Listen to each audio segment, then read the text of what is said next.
Awesome. So we're going to get started, and I'm sure we'll have some more people joining us here throughout the lunch hour. So thank you all for joining us today. And for those of you who are going to be watching this after, welcome, hello, and thank you for joining us and tuning in for the second virtual learning journey of the IndigeSTEAM Energy Hub and the Energy Futures Lab. For those who don't know me, my name is Laura McTaggart, and I am the community mobilizer at the Energy Futures Lab and a coordinator for the Energy Futures Roadshow program. As you may have noticed, this session is being recorded so that we can share it with those who were unable to join us live. And as I mentioned to some ahead of time, please keep your microphones turned off so that those who tune in afterwards are able to enjoy the recording. If you have any questions, please feel free to type them in the chat box and they'll be included in our Q&A at the end of the session. Or if you're wanting to speak up at that time, we'll have space for people to ask questions to our panelists and presenters today. Joining us live today are community members from this year's Energy Futures Roadshow host community of IndigeSTEAM, as well as all of those who have participated in one of our 10 previous communities. So we're really excited to have you joining us today, and whether that's live or tuning in after.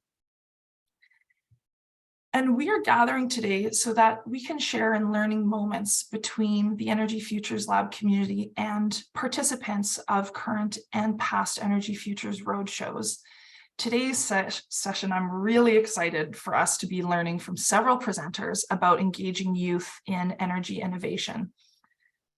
We will be having our next learning journey on March 1st with Sean Collins on how to lead a movement. So stay tuned with an email that will have details on how to join that session.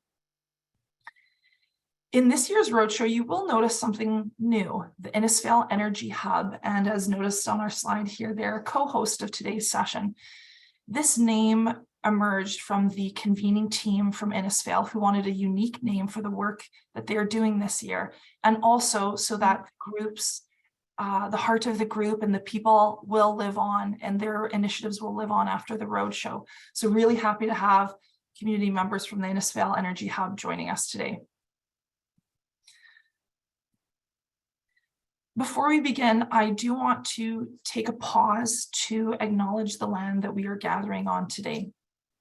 I am calling in from the traditional and unceded territory of the Stalo, the Simath First Nation, and the Matski First Nation in what we now know as Abbotsford. While we do not always think of it, the infrastructure that supports virtual spaces such as that we are benefiting from and enjoying today is also on Indigenous lands. And I want to take this short moment of pause to thank all of those nations and people who continue to be stewards of these lands. And if you're able, I would love if you're able to type in the chat where you are joining us from today.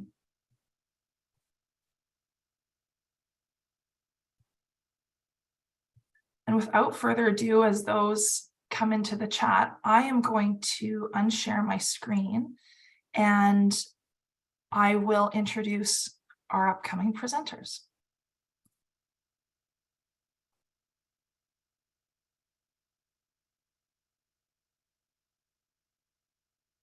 Sorry here, so I can everything closed down. Thank you.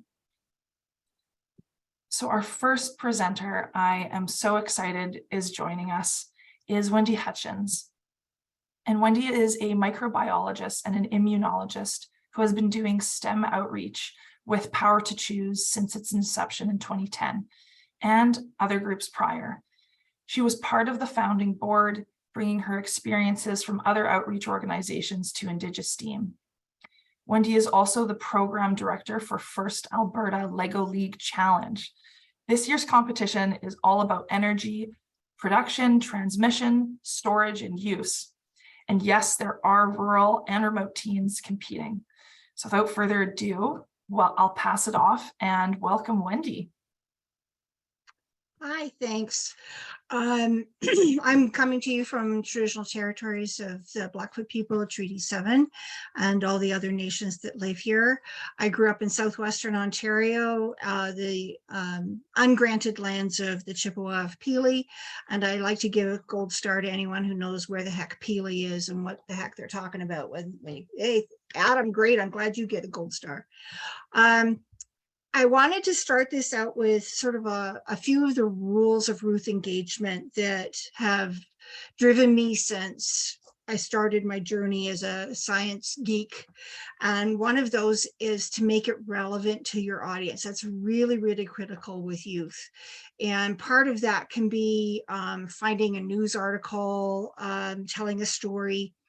In working with IndigeSTEAM, it's very much about Indigenous youth engagement. And so some of our people have actually said, make sure you have an auntie in the room or an elder if we can get one. We'll try and make sure. But one of the biggest things that IndigeSTEAM is about is Indigenous role models. And I'm very happy to say that in the EFL space, our role models there is Steve Saddleback and Deanna Burkhardt. So they're both board members for IndigeSTEAM and have helped build what IndigeSTEAM is becoming. Another rule that I have sort of in well, especially since the pandemic, it's like, yes, if we can do it in person, let's do it in person. If we can't, then a teleconference is a great way. And the third way is video, if you can find a video from that person. But particularly with Indigenous communities, the personal engagement is what you really want to try and do. So if you're looking for role models to engage Indigenous youth, please contact me. That doesn't mean I have them all, but we can certainly find who might be willing to come to your community. I think another super big important piece is what's called hands-on, minds-on. And it can be an outreach activity. It can be something in the classroom, problem-based learning, inquiry-based learning, all kinds of different educational theories for what I'm talking about. But it's a way of engaging youth in a way that is probably much more natural, much more the way we used to learn before post-World War II, when we started siloing all the sciences and other subjects. And so try and abolish silo programming if you can, and engage youth in really solving problems and ask them their point of view. One of the rules I also try to do, and I didn't realize it until I was actually showing other people, is I tend to do things with asking questions rather than lecturing. So I try to ask questions that are not completely open-ended, but sort of the right question. There's one of the examples I give for that is in working with Tsuut'ina First Nation, a youth. I could ask the question is, what do you want to research? And there's no answer because they don't know. But if you ask the question of, if we could go to space and harness an asteroid, what kind of an asteroid would you get? What would you do with it? Where would you put it? And I can get answers. They will actually answer those. So you need to kind of have a little bit of focus with your open-ended questions. The other one that I realize I do without having when other people are learning is I'll ask the question and then I will not talk. I will not answer. I will let the silence drag on and let the kids come in with the answers. Nobody likes that empty space, and it's really kind of disturbing, but leave space for questions for them to be answered. And my other hint is, if you're not sure about what you're talking about, engage with your mom. Don't try and tell like people say that if you got it the right level, if you can talk to your kids about it. No, your kids are smarter than you. Try working on your pitch to your mom when it comes to working with kids, because she probably is out of touch and probably your harder audience of anyone. I do have some different groups that are available to come and do rural outreach, small town outreach.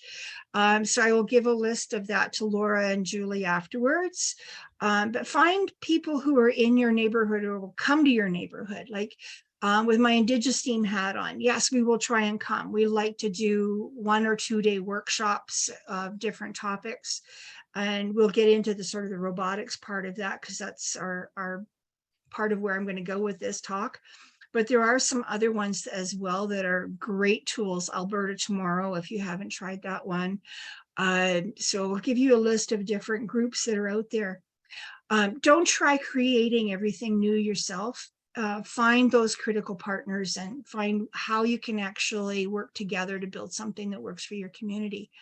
Because the wheel has been invented already. Just figure out how you can put 2 or 3 or 4 together and make a wagon. Make sure that you acknowledge where you got your resources from. This is really important with my IndigeSTEAM hat on, because our topics are elder or Indigenous people informed. And so whenever I'm presenting, I always include an acknowledgement of who I learned things from, to be sure that I am sharing their information in a good way and a right way. And that I think is super important, to put that first instead of last. We tend to put our acknowledgements always at the end of our presentations. Don't put it first. Make sure that that's something that everybody knows, that you are building on the shoulders of others.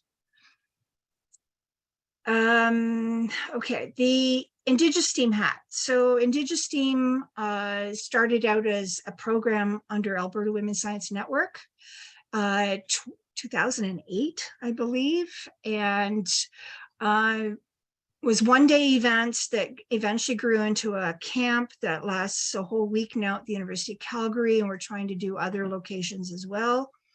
And in 2018, we formed a society with Dana Burkhart and Rob Cardinal as the other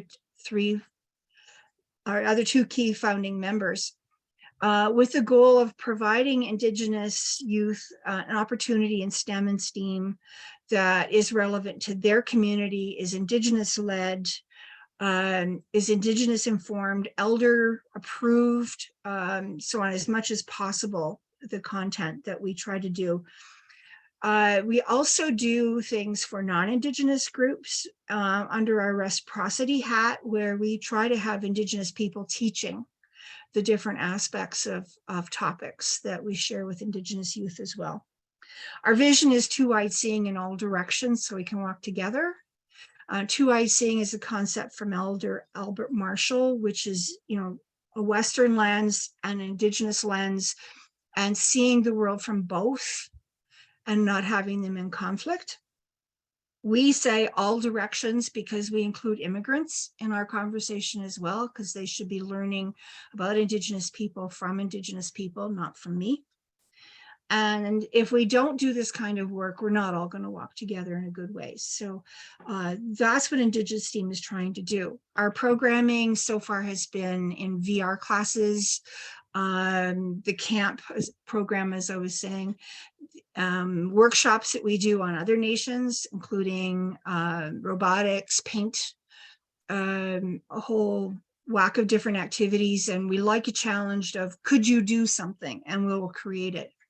We have funding this year still to develop some of our materials into kits and programming that can be shared in other communities, including teacher PD, scientists who want to do the delivery of the program. We will teach you how to do it, supply you with materials. For Indigenous people, all of the material is free.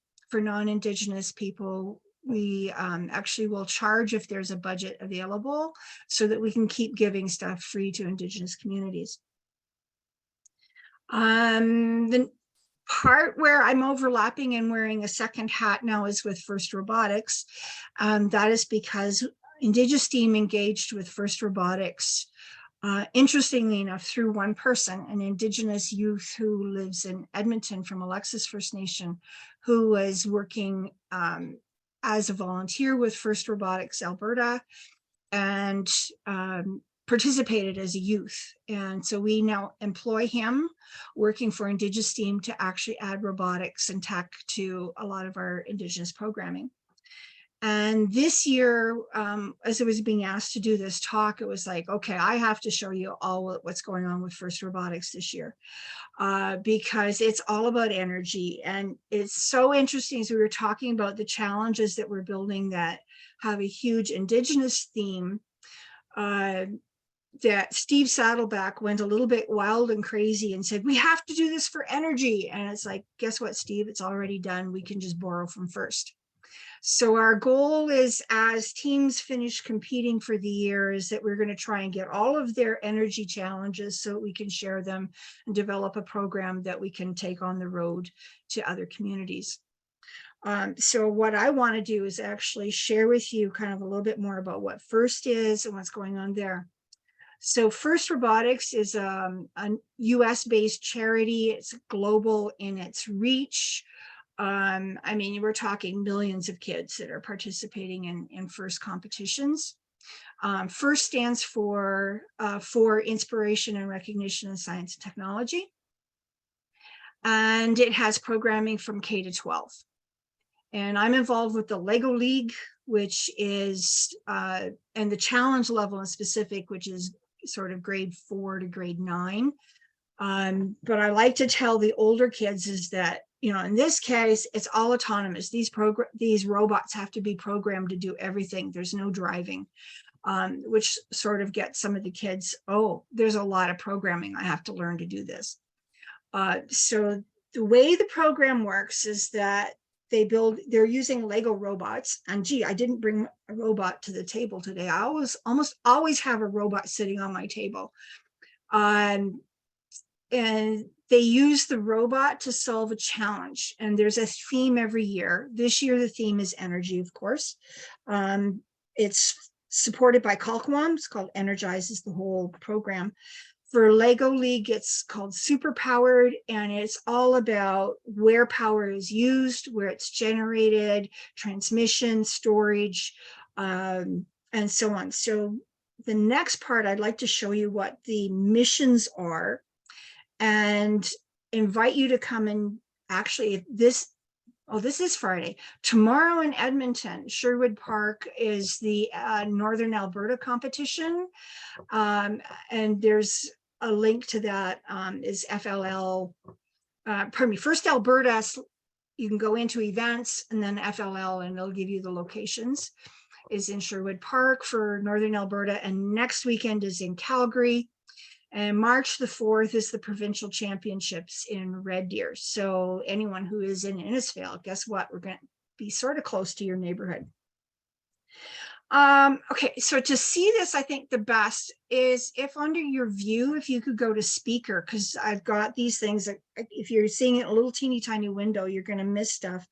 But it's just almost a little bit too fun. How Lego works, or how they build this with First, is they have these wonderful little things that are energy units. And so this is one that's been generated. This one is battery, and I don't even remember what that one is. But so this is sort of the commodity that the kids are working with this year, is how do we move these things as the energy packets. So the first one I'm going to show you here, this is the oil platform. And essentially what the robot has to do is drive up to this, lift the lever, and then I don't know if you saw, but a little energy unit of oil came out. So if I do it again over this way, you might get to see where it comes out. There you go, it was out. And then what I don't have enough hands.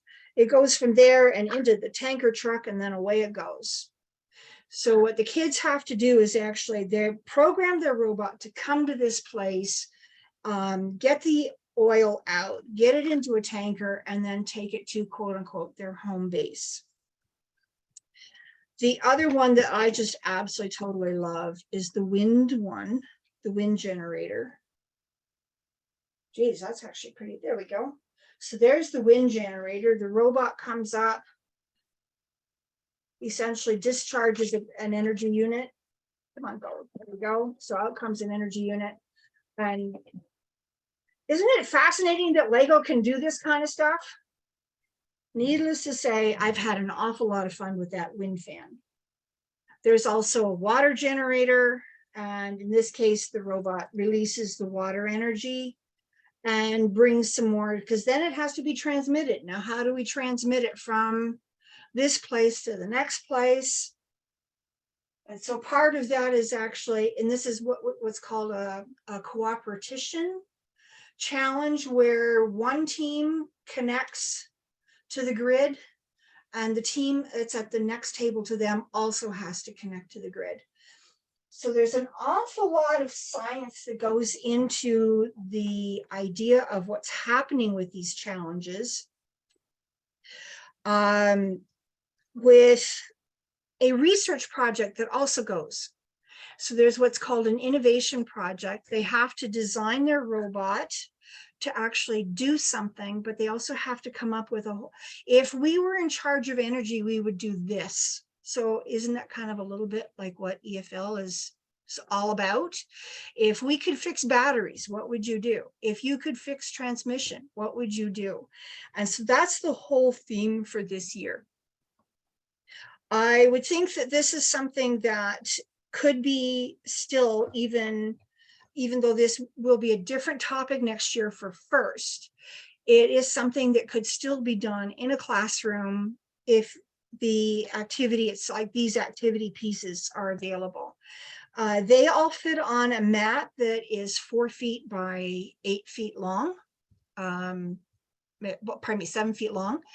And the robot works within a table.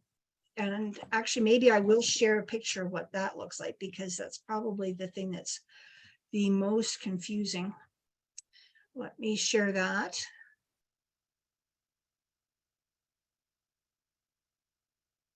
Okay, so hopefully you can see that on the slide here.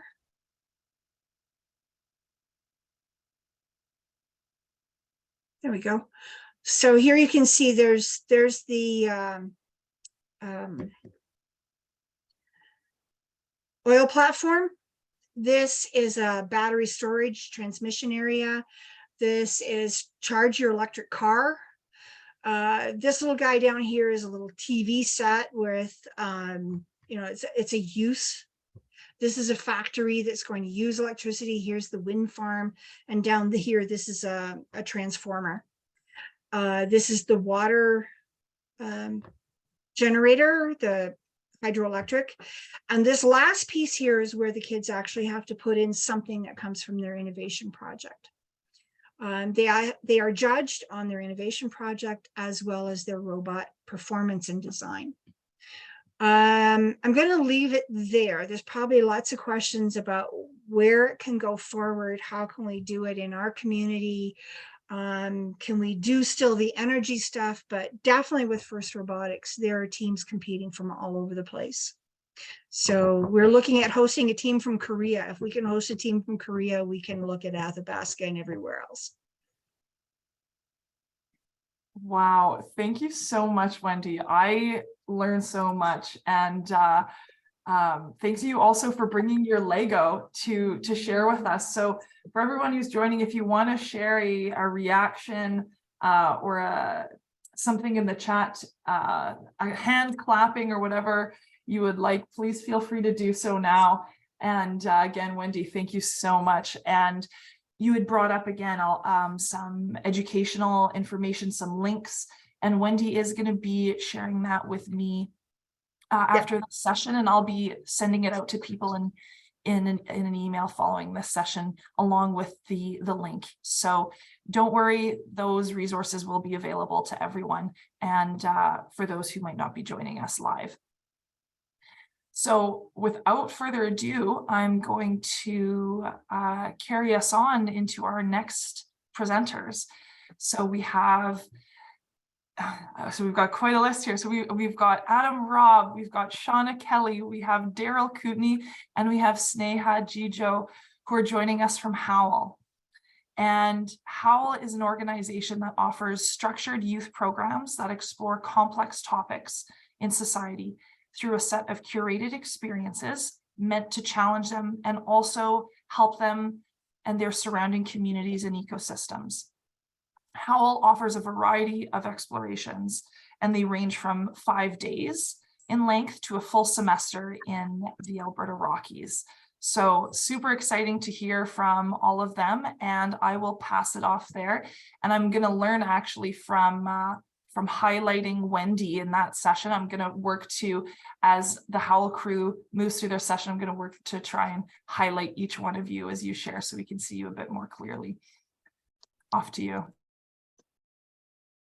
Thanks, Laura. My name's Adam Robb, and I'm one of the co-founders of HOWL. But I'm going to start here with a key question that's driven most of my career, and it's how do we engage youth in community and in a way that honors them, but also in a way that helps our communities move forward. And this question we're dealing with today is more focused on energy, but I see those questions as one and the same as engaging youth in community whatsoever right now means engaging youth in energy topics for many, especially Alberta communities. And that's where I've spent my career. So today I'm coming from Treaty 7 in Deadman's Flats, Alberta, and I'm here representing myself and my family and the approximately 2,000 students and youth that I've taught or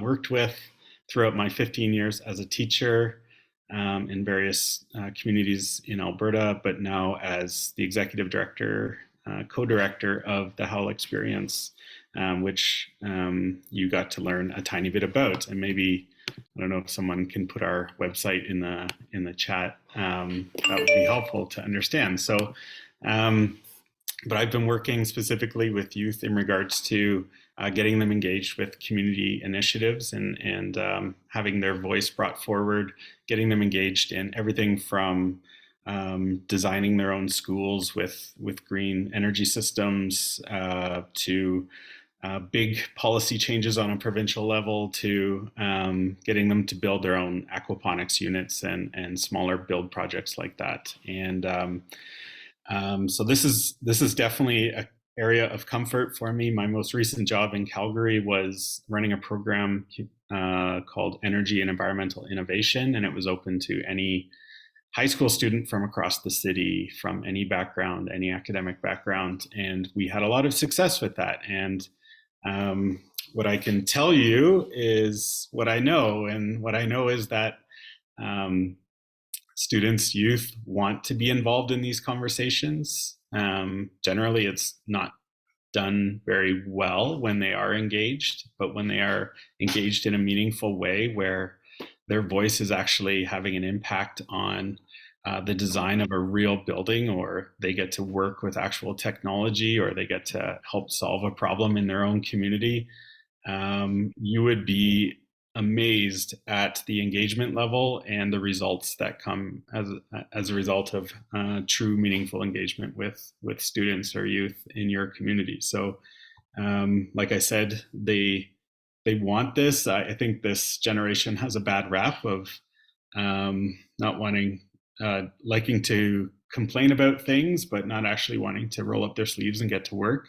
I would throw that back on the generations older and saying that, are we actually providing opportunities for them to roll up their sleeves and gain experience in actually helping to solve problems? And from what I've seen as a high school educator and now working with HOWL, working with youth who are out of high school, is that they are not getting these experiences to actually have an impact on their own community, and they're not getting to roll up their sleeves in any way. And I think we're seeing the fallout from that. So I think part of what we're talking about here is how to engage youth in your community overall. I think the end goal is we want our youth to see a future in our own communities, and the best way to do that is for them to actively see a place for themselves in your community, whether it's Innisfail or any other small town or large city in Alberta. But they need to see what that future looks like, and they need to have some tangible example. And I see there's a variety of people here from industry and also from potentially municipal government, and I think that's a really good intersection of bringing people together to create these opportunities for students. Just quickly, I'll say that already there's wonderful organizations who you can work with to, like Wendy's organization, who you can work with to engage youth in energy conversations. But there's also Inside Education. APEGA actually has youth education components. The Alberta Council for Environmental Education. There's Green Learning. Eco Schools is under Alberta Council for Environmental Education. So there's actually quite a bit of work being done right now to engage students through different organizations that already have relationships with schools. But I think where you're coming at it from is, can you provide actual opportunities if, say, there's a new building being built in your community? Can you have the opportunity for students to actually help design what that looks like, and then maybe even help build it? And that is your best way forward. So to truly engage youth means a meaningful relationship in any aspect that you're hoping for them to give feedback on. And that's, I didn't want to talk too long, but that's the main point. I'm happy to talk with anyone after. I have 15 years of trying to engage youth in these conversations, and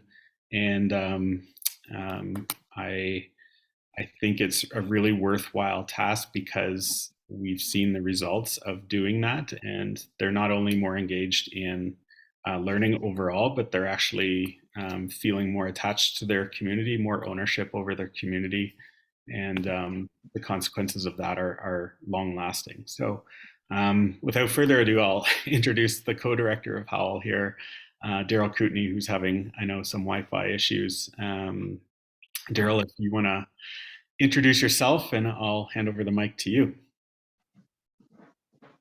Yeah, Mbawastich, Tagunchawa, Tatanko Agichiwa Cha Toganaki Plancha, me and Gibi. Good day, my relatives. Name's Daryl Kootenay. Introduce myself in my ERH Nakota language of Treaty 7, Dancing Buffalo, and the one that leads with his heart. Co-director of HOWL, also a faculty member with the BAM Center for Indigenous Leadership, and a co-founder for the Nakota Youth Council. Yeah, I think, Adam really did a great job, and Wendy as well, talking about, the importance of engaging young people, both, in those areas and expertise that they're in. And, what I would contribute, kind of to support what they said, and I agree with what they said, but also that, my experience as a young person, as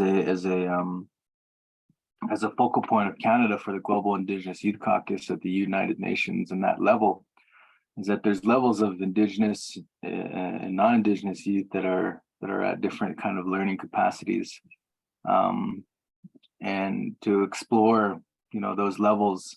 Often, there's many in between, especially within the system of child welfare, who are at the root of who we want to engage, but it's often really, really hard to, because, the conversations that we're having in this type of meeting, the language that's being used is not gonna, help young people in that level to engage meaningfully. And so, these young people within my community, on the reservation,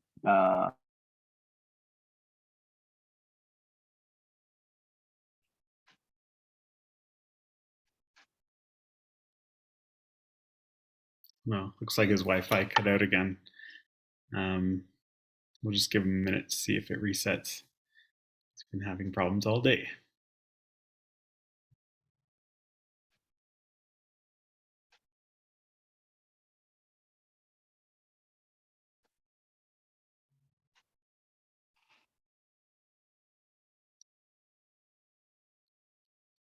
um, I'll just fill in some awkward empty space here and talk about the fact that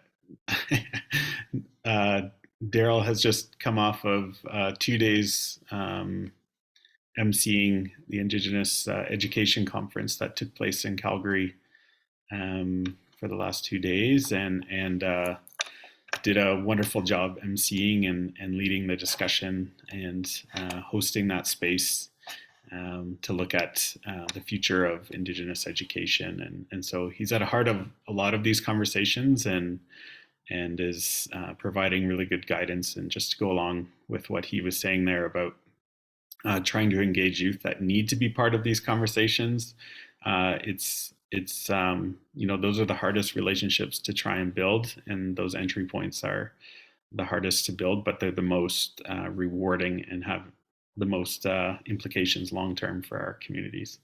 Hey there, Daryl. Is Wi-Fi back? Yeah. I just jumped on my phone, so yeah, my nice. Wi-Fi is still off. Sorry about that. Yeah, just well, what did I last say? It was you were just getting into a really good point about engaging, trying to engage all youth and maybe where their entry point was in the language behind that. Yeah, I mean, what I was kind of getting to was, this idea of wise practices versus best practices. And I think, Wendy, talked a lot about and Adam about authenticity and being as authentic as possible. And this idea of wise practices relates to how, every youth group, and I realize it's not just reservation, but every youth has a certain way that they engage, and it's rooted in their community and it's rooted in their territory. And if we all know Canada's geographic and landscape, that every territory is different, and understanding that older knowledge and history of that territory, especially from elders and those in the territory, really help determine and define what the wise practices are to reach young people. Best practices work, but at the end of the day, using both support each other.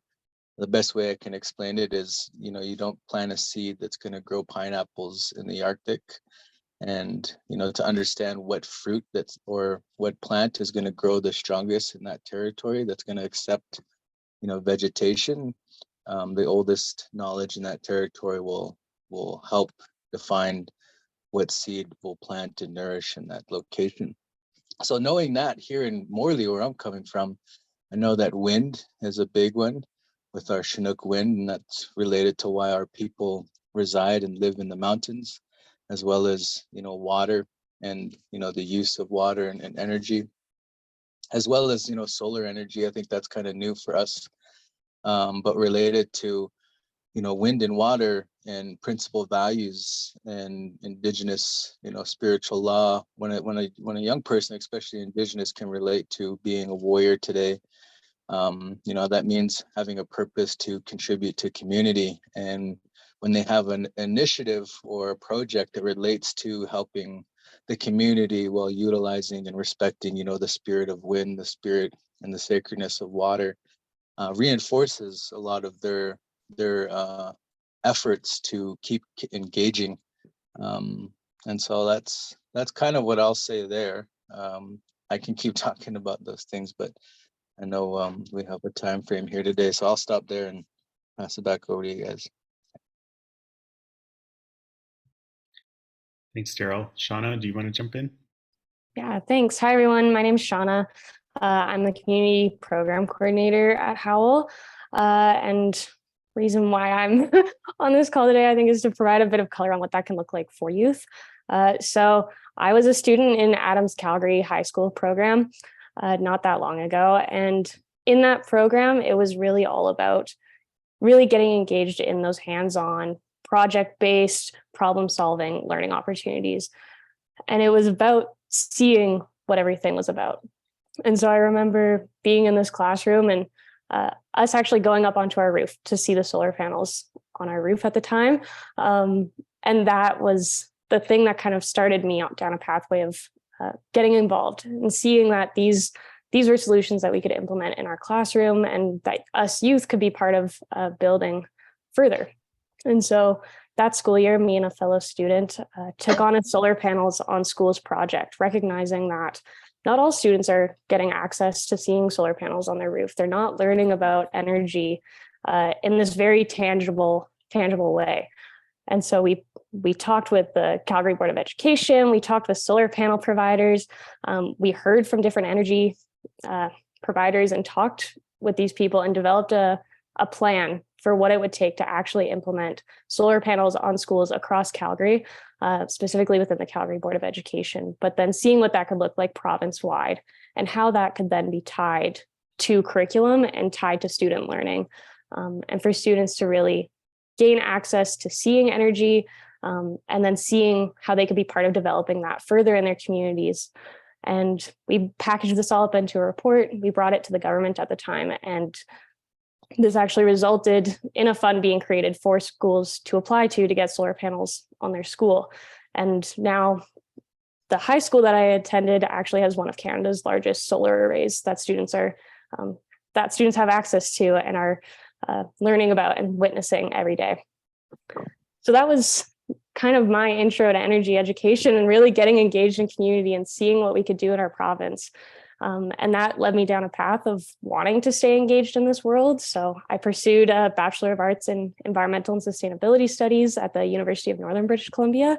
And once again, going to this new place, I got engaged in energy topics and being part of those conversations. So the university has a bioenergy plant that uses local sawmill residue to generate heating for the campus.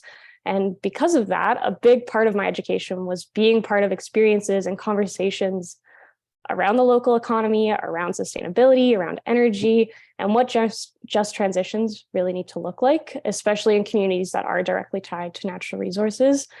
And with both of these experiences from being in Calgary and then being in Prince George, I think the important piece was that it was relevant to the local community. It was specific to the context of that place, and what that community was all about. And what both of those experiences have also shown me is that youth are really keen to be engaged in the energy conversation and be part of determining their community's energy future. So for you all as organizations, as governments, industry partners, or community members, I think the two main areas that you can support youth in getting engaged in these topics are, first of all, through providing those hands-on learning opportunities, experiences to get involved. Like Adam mentioned, whether that is if you're building a building, seeing how youth can be part of that process, recognizing that the current curriculum in Alberta doesn't cover energy that thoroughly or show youth exactly how they can get engaged in their energy system in their community. So creating those opportunities for them to tangibly see what the impact of energy is and see how their community can go forward into the future with a sustainable energy system. And the second thing that I think is really important is inviting them to those conversations you're already having around energy, and importantly, ensuring that those are accessible. I think a big part around this movement to get youth engaged is seeing the barriers and recognizing and addressing them to having youth engaged, whether that's the time of them, knowing that students are in school all day and can't really attend meetings during that, whether it's transportation for young students and getting to these meetings, and opening those spaces up to youth voices and ensuring that they can be heard in an accessible way, but making it so that they're part of what you're already doing. So that doesn't necessarily mean, making a separate youth council that you engage, but including them in what's already happening so they can really see what their community is all about in the energy world. And myself as an example, youth get really passionate about this and really do enjoy the work and enjoy being part of these. So I'd say don't be afraid to engage youth, encourage and welcome their voices into the space.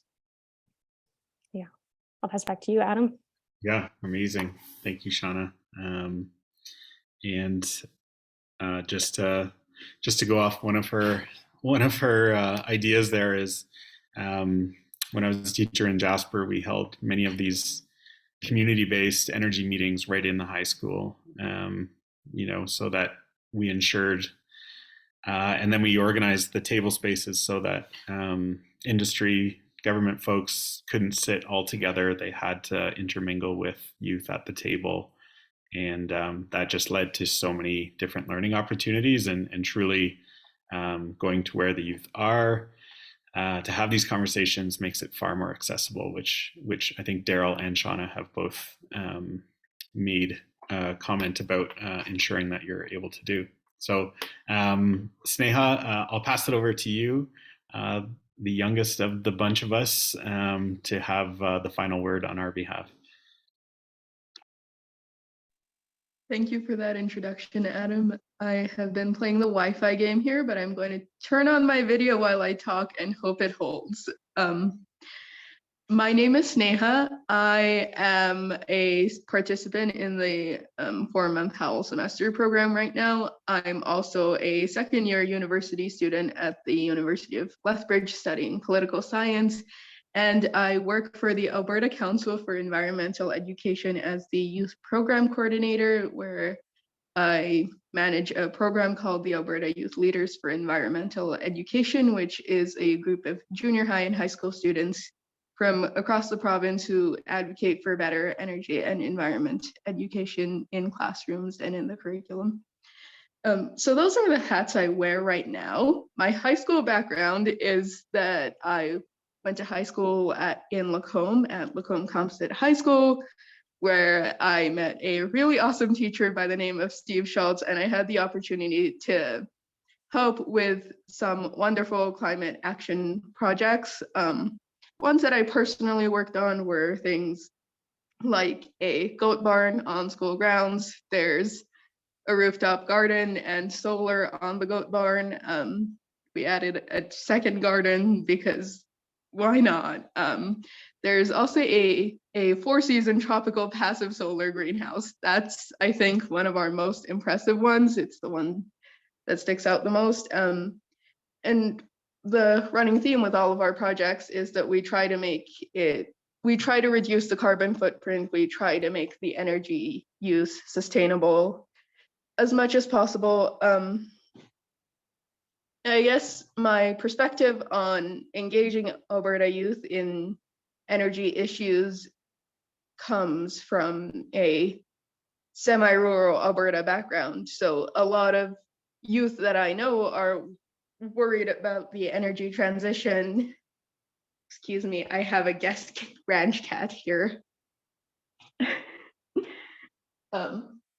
Anyway, Alberta youth are concerned about the energy transition because a lot of them think that it's gonna take away from their futures because they're not going to have those oil and gas jobs, or it's going to take away from their parents' income, or any combination of factors where the energy transition is detrimental to their quality of life, which I don't think is the case at all, but it falls on the education system to correct that perspective, I think, to build energy education into all levels of the curriculum so youth don't have this misinformed interpretation of what a just transition looks like. I also believe that we can better engage youth who are working towards a better energy transition in their communities, in their schools, and on their own by hearing their voices. First of all, that's the first step, is acknowledging that they are stakeholders, that in this conversation that they have a right to be heard, that their voices are being heard, that they're being listened to, and their opinions are being taken into account, because this is very much the future of youth that we're discussing here. We have a lot of time left on this world. Sorry, this topic gets me a little humbly.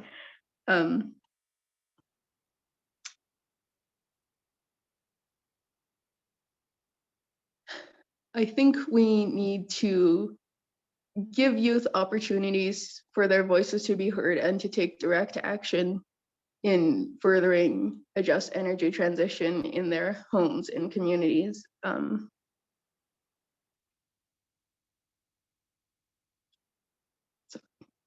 difficult topic right now.